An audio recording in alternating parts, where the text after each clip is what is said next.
আহারে! ডিগবাজি দিতে গিয়ে আমাদের জায়েদ খান কোমরে গুরুতর ব্যথা পেয়েছে। কি হবে উনার স্টেজ শো গুলোর? উনি হচ্ছে অপু বিশ্বাসের মেল ভার্সন।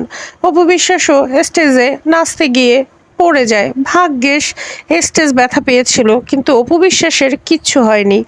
জায়েদ খানের ক্ষেত্রে উল্টোটা হয়েছে। জায়েদ খান নিজেই কোমরে ব্যথা পেয়েছে। কি একটা অবস্থা!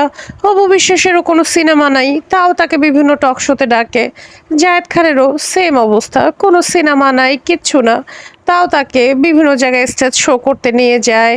তারপর হচ্ছে টক শোতে ডাকে। কিসের জন্য? শোরুম ওপেনিংয়েও সে যাচ্ছে। অপু বিশ্বাসও নানান রকমের কথা বলে ভাইরাল। জায়েদ খানও নানান রকমের কথা বলে ভাইরাল। আবার এরা দুইজন দুইজনকে দেখতেও পারে না। জায়েদ খান তো মোটেও দেখতে পারে না।